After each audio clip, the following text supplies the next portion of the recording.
বাংলা।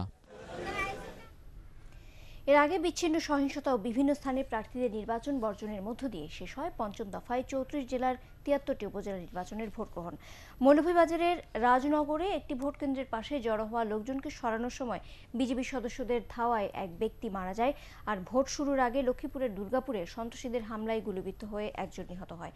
এদিকে ভোট কারচুপি, কেন্দ্র দখল সহ বিভিন্ন অনিয়মের প্রতিবাদে দেশের কয়েকটি উপজেলায় বিএনপি ও জামায়াতের ডাকে হরতাল চলছে।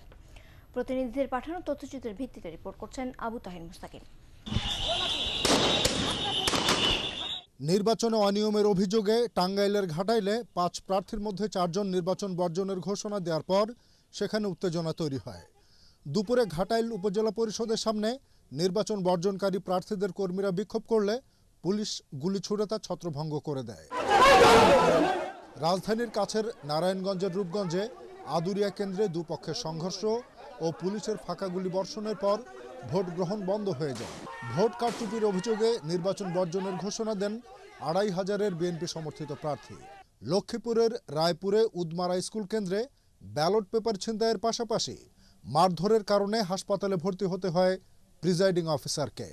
সেখানকার উত্তর চন্দ্রপুর সরকারি প্রাথমিক বিদ্যালয় কেন্দ্রে পোলিং অফিসারকে অস্ত্রের মুখে জিম্মি করে ভোট সহ সব ব্যালট বক্স ছিনতাইয়ের ঘটনা ঘটে। তবে অস্ত্র দেখে আমরা একটু হয়ে গেছি আর কি।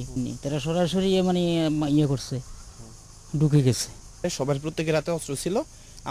আমাদের শিক্ষক যারা ছিলাম আমাদের প্রত্যেকের মাথার মধ্যে গুলি ধরে রাখছে।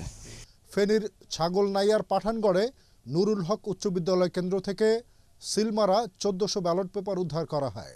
সেখানকার কন্ট্রাক্টর মসজিদ দাখিল মাদ্রাসা কেন্দ্রেও একই সংখ্যক সিলমারা ব্যালট পেপার পাওয়া যায়।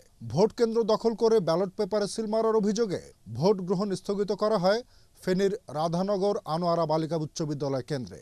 কেন্দ্র দখল ও অনিয়মের অভিযোগে পটুয়াখালীর কলাপাড়ায় আওয়ামী লীগ সমর্থিত ছাড়া অন্য সব প্রার্থী নির্বাচন বর্জন করেন। বরগুনার আমতলী ও বামনায় ভোট কারচুপির অভিযোগে আওয়ামী লীগ ছাড়া অন্যান্য দল সমর্থিত প্রার্থীরা নির্বাচন বর্জন করে আবারও নির্বাচনের দাবি জানান। সকল সেন্টার থেকে এজেন্ট আমাদের নামাই দিছে। এখন তারা সেই সব সেন্টারে ভোট কাটছে। কাজে আমরা এটাকে স্থগিত করে পুনর্নির্বাচন চাই। ময়মনসিংহের গফরগাঁও উপজেলার ১০৯টির মধ্যে ৮০টি কেন্দ্রে ভোট জালিয়াতির অভিযোগ আনেন বিএনপি সমর্থিত প্রার্থী। অনিয়ম ও ভোট কারচুপির অভিযোগে নির্বাচন বর্জনের ঘোষণা দেন সাতক্ষীরার তালা ও দেবহাটার বিএনপি সমর্থিত প্রার্থীরা। সেখানে ককটেল বিস্ফোরণে আহত হন এক যুবলীগ নেতা। ভোট কারচুপি ও এজেন্টদের বের করে দেওয়ার অভিযোগে চুয়াডাঙ্গা সদর ও আলমডাঙ্গা উপজেলায় নির্বাচন বর্জন করেন বিএনপি সমর্থিত প্রার্থীরা। চুয়াডাঙ্গা সদর উপজেলাধীন ৮৫টি ভোট কেন্দ্রের প্রত্যেকটি কেন্দ্রেই সকাল ৮ ঘটিকার পূর্বেই গভীর রাতে পূর্ব পরিকল্পিতভাবে সরকার দলীয় প্রার্থী আনারস প্রতীককে অন্যায়ভাবে এবং নীল নকশার মাধ্যমে জয়যুক্ত করার জন্য ব্যালট পেপারে সিল মেরে ব্যালট বাক্স ভর্তি করে রাখে। সিরাজগঞ্জের বেলকুচির আজগড়া কেন্দ্রে আওয়ামী লীগ ও জামাত কর্মীদের মধ্যে ধাওয়া পাল্টা ধাওয়া ও কয়েকটি ককটেল বিস্ফোরণের পাশাপাশি সাংবাদিকদের গাড়িবহরে হামলার ঘটনা ঘটে। মুন্সিগঞ্জের টঙ্গিবাড়ির বালিগাঁও, উত্তর পাইকপাড়া, আবদুল্লাপুর, বলই ও জেলেপাড়ায় ককটেল হামলার পর জাল ভোট ব্যালট বাক্সে ভরার অভিযোগ ওঠে।